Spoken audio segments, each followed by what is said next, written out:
सभी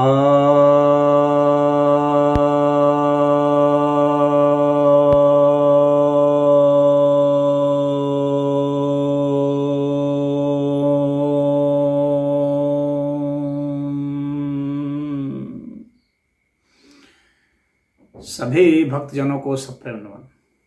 तो आज मैं आपके समक्ष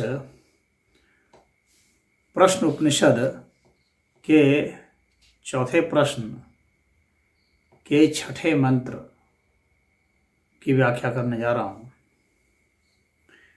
आप जानते हैं कि यह प्रश्न उपनिषद जो है यह ऋषि पिप्पलाद और अन्य 6 ऋषियों के मध्य संवाद से यह रचा गया है। इसमें गार्ग ऋषि की जो जिज्ञासा है उस जिज्ञासा का समाधान यह करते हैं पिप्पलाद ऋषि, और इस समाधान में आज जो है वह सुषुप्ति का प्रकरण है। और इस सुषुप्ति के प्रकरण में क्या कहा जा रहा है? स यदा तेजसाभिभूतो भवत्यत्रैष देवः स्वप्नान् पश्यत्यत् तदेतत् तस्मिन् शरीर एतत् सुखम भवति। अर्थात जिस समय यह मन तेज से आक्रांत होता है उस समय यह आत्मदेव स्वप्न नहीं देखता।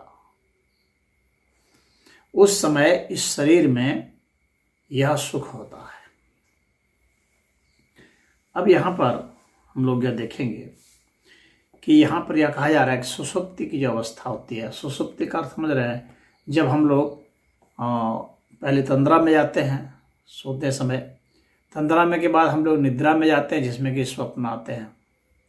उस वक्त हम सपना देख रहे होते हैं और इसके बाद फिर क्या होता है कि स्वप्न भी गायब हो जाता है और हम जिस अवस्था में चले जाते हैं जिसमें कि हमको किसी का भी पता नहीं चलता है, ना देश का, ना दुनिया का, न विचार का, न कोई चित्र, न कोई शब्द, न कोई भाव, ऐसी गहन स्थिति में हम प्रवेश हो जाते हैं जिसमें कि अपना भी पता नहीं होता है। उस स्थिति को क्या कहते हैं? सुषुप्ति कहते हैं। तो यह सुषुप्ति का प्रकरण है। तो इसमें कह रहे हैं कि ऐसा क्यों होता है कि उस समय अपना भी पता नहीं होता, उस समय किसी भी कार्य का पता नहीं होता, किसी भी दृश्य का पता नहीं होता, किसी विचार का पता नहीं होता, किसी भावना का पता नहीं होता। हमारे सारे के सारे संसार से संबंध, भले बुरे जितने भी संबंध थे, जितने भी प्रकार के कर्म थे, क्रियाएं थी, जितने भी प्रकार के विचार थे, भले बुरे, सब बराबर, सब समाप्त। तो हम ऐसी अवस्था में प्रवेश कर जाते हैं जहाँ पर इन सब चीज़ों का, जिसका कि हम लोग जागृत अवस्था में बहुत महत्व देते हैं, उसका तो वहाँ कोई मूल्य ही नहीं है। शून्य हो गया हो। तो सुषुप्ति में सब शून्य हो गया। अब भले हैं, बुरे हैं, अमीर हैं, गरीब हैं, राजा हैं, रंक हैं, शासक हैं, प्रजा हैं, जो भी हैं, शिक्षित हैं, अशिक्षित हैं, विद्वान हैं, मूर्ख हैं, बलवान हैं, कमजोर हैं, स्वस्थ हैं, निर्बल हैं, सब एक समान।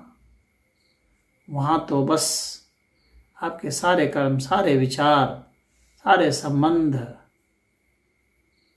सारा आपका धर्म, सारा संप्रदाय, सब स्वाहा, वहाँ कुछ नहीं। तो हम वैसी अवस्था में पहुंच जाते हैं सुषुप्ति में, और प्रतिदिन पहुंच जाते हैं। और यहाँ मन को कहा गया है कि मन जो है वह लीन हो जाता है। मन कहाँ लीन हो जाता है? पूरे के पूरे शरीर में व्याप्त हो जाता है मन। इंद्रियां जो हैं, जो हमारी ज्ञान इंद्रियां हैं, जिससे कि हमें कोई चीज़ का ज्ञान होता है, जैसे कि आँख है, नाक है, कान है, इन सब की जो शक्तियाँ हैं, इनके माध्यम से जो हमें सूचनाएं मिलती हैं, इनके माध्यम से जो भावनाएं उपजती हैं, उनके विचार जो हमें आते हैं मन में, तो इनके सारे संस्कार सब लीन हो जाते हैं मन में। मन लीन हो जाता है आत्म तत्व में। तो कहते हैं कि पूरे शरीर में यह व्याप्त हो जाता है और हमें अपना ही पता नहीं होता। तो कहते हैं कि अपना पता क्यों नहीं होता? क्योंकि पता करने का, यानी हमें प्रकृति में लौटने का, संसार में लौटने का जो मार्ग है, वह मार्ग ही बंद कर दिया जाता है। जिस मार्ग से हम संसार में लौटते हैं, क्रियाओं में लौटते हैं, सजग होकर के, सजग क्रियाओं में, क्रियाएं तो हो रही होती हैं, जैसे कि हमारा दिल धड़क रहा होता है, हम सांस ले रहे होते हैं, हमारा खून चल रहा होता है, शरीर में भोजन पच रहा होता है, शरीर में का जो हमारा डिफेंस मैकेनिज्म है, जो रोग प्रतिरोधक क्षमता है, वो अपना सक्रिय है, शरीर की सुरक्षा में वो लगा हुआ है। और हमें जो हमारे शरीर में जो भी रोग है, उसका जो हीलिंग प्रोसेस है, यानी उसको घाव को भरने का, रोग को ठीक करने की जो प्रक्रिया है, वो लगी हुई है। लेकिन वह क्या है? जो हमारी सजगता को नष्ट कर रहा है, हमारी सजगता को बंद कर दे रहा है। तो हमारी जो सजगता है इस संसार के प्रति, इसका अर्थ यह है कि प्रकृति ने उसका कहीं ना कहीं महत्व खत्म किया हुआ है। इससे इतना संदेश तो मिलता है, जिस संसार को हम इतना महत्व देते हैं कि जिसके लिए हम क्या क्या नहीं करते, यहाँ तक कि जान भी दे देते हैं, लेकिन प्रकृति उसको इतना महत्व नहीं दे रही है। प्रतिदिन हमें कुछ समय के लिए इस संसार से संबंध बिल्कुल खत्म कर दे रही है, इस संसार का मूल्य वो खत्म कर दे रही है। यानी हमारे में ऐसी स्थितियां हैं जहां पर इस संसार का कोई महत्व नहीं है। तो क्या हम प्रकृति के इस संदेश को समझ सकते हैं? समझने का प्रयास करेंगे, और जब हम प्रयास करेंगे गौर से, तो देखेंगे यो हो जिस इस संसार के लिए हम मर रहे थे, इसका तो पता ही नहीं रहता है। यानी इसका मूल्य जितना हम समझते हैं उतना मूल्य नहीं है। प्रकृति ने कहा है ये तो जीरो हो जाएगा, और मरने पर भी ऐसे ही जीरो हो जाता है, क्योंकि मरने पर आप गहन सुषुप्ति अवस्था में पहुंच जाएंगे, फिर बेहोशी में पहुंच जाते हैं, कोमा में पहुंच जाते हैं, और हर रोज निद्रा में भी पहुंच जाते हैं, सुषुप्ति में चले जाते हैं। तो कहते हैं कि सुषुप्ति में चले जाता है, वहां पर वह आत्मदेह स्वप्न भी नहीं देख सकता, स्वप्न नहीं देखता। लेकिन उसमें जाने से क्या होता है कि वह जो शरीर है हमारा बहुत सुख पा जाता है। एतत् सुखम भवति, वहां पर मन जो है वह सुखी हो जाता है। इसका अर्थ है कि हम जो सुख की तलाश संसार में करते हैं वह सुख है नहीं। हमारे शास्त्र बता रहे हैं सुख तो वहां पर है, कहाँ? सुषुप्ति में। हम जिन से सुख की तलाश करते हैं कि कोई औरत मिल जाए तो सुखी हो जाएंगे, औरत सोचती है मर्द मिल जाए हम सुखी हो जाएंगे शरीर को भोग करके। आदमी सोचता है कोई बढ़िया मिष्ठान मिल जाए, बढ़िया खाना मिल जाए तो हम सुखी हो जाएंगे। कुछ लोग सोचते हैं धन मिल जाए तो सुखी हो जाएंगे, कुछ सोचते हैं बढ़िया दृश्य देख लें सुखी हो जाएंगे, बढ़िया संगीत सुन लें सुखी हो जाएंगे। लेकिन यहाँ पर क्या कहा जा रहा है? शास्त्र हमारा क्या कह रहा है? एतत् सुखम भवति। कब सुख में होते हैं? जब हम स्वप्न भी नहीं देखते, तब सुखी होते हैं। तो सुख का स्रोत जो है शास्त्र बता रहा है कि स्वप्न भी नहीं देखना, इस संसार से हट करके स्वप्न से भी उन्मुख हो जाना है। ऐसी घोर सुषुप्ति अवस्था जो हम प्रतिदिन सोते हैं वह हमें सुख देता है। तभी हम उठते हैं ताजा होकर के, तब हमारे पास वो शक्ति होती है, हम सुखी सुखी उठते हैं। तब हम सोचते हैं ओहो कितना अच्छा लगा सो गए तो, और फिर हमारे पास शक्ति आ जाती है कि हम दिन भर की क्रियाओं में, विचारों में, भावनाओं में, संबंधों में और होड़ में खो जाते हैं। तो उस सुख से ही यह शक्ति मिलती है। वास्तव में शक्ति तो उस सुख में ही है। हमें लगता है कि इन सब धन में शक्ति है तो पद में शक्ति, ये सब हमारा झूठा वहम है। वास्तविक शक्ति तो उस सुख में है जिसके कारण ही हम ये सब कर पा रहे हैं। वो ताकत हमें वहां से मिल रही है।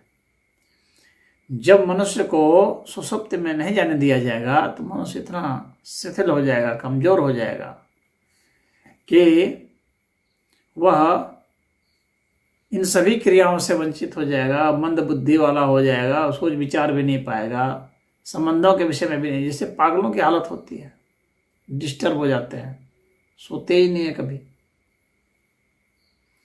तो वैसी स्थिति में वे सुखी नहीं होते। कोई पागल सुखी नहीं है। सिर्फ वही व्यक्ति सुखी है जो सुखपूर्वक सोता है। सुखपूर्वक सोता है मतलब सुषुप्ति में जाता है।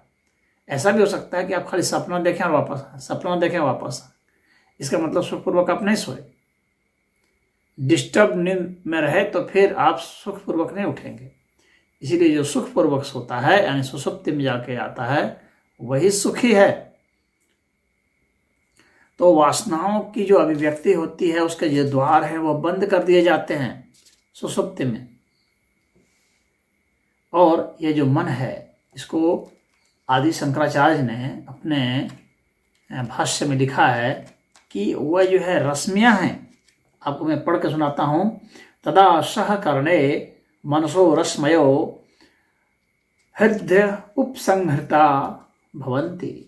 तो यहाँ पर मन को जो रश्मियां माने हैं, यानी मन जो है, हमारे ऋषि मुनियों ने भी माना है कि मन जो है सिर्फ रश्मियां हैं, यानी वह किरणें हैं,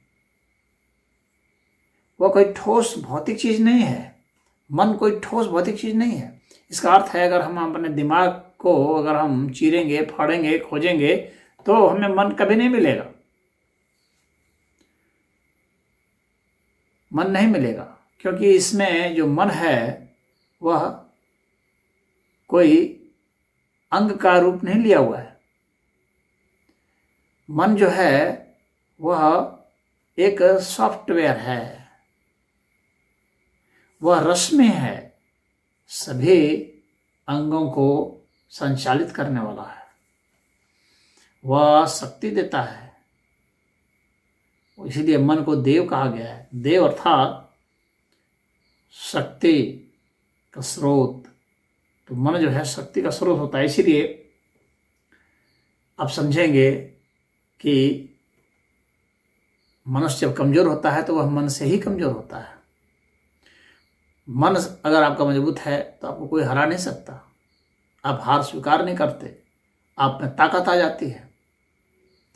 ये सारा जब भी कमजोरी आपको लगे तो आप समझना कि आपका शरीर कमजोर नहीं, आपका मन कमजोर हुआ है। इसलिए मन को मजबूत कीजिए।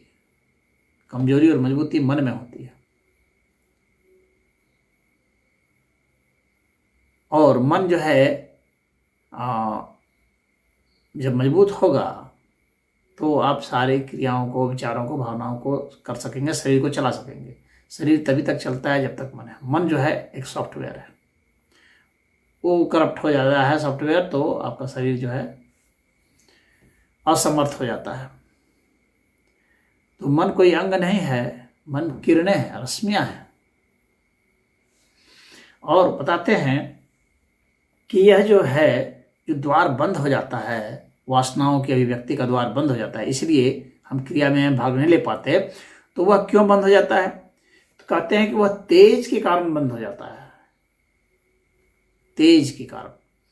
तो यहाँ पर जो ये आप जानते होंगे आयुर्वेद में कफ पित्त वायु कहा गया है, तो पित्त को तेज कहा गया है। तो पित्त का जब वर्धन होता है, तेज का वर्धन होता है। पित्त जो है एक तरह से आप समझ लीजिए कि वह रस के रूप में प्रकट है,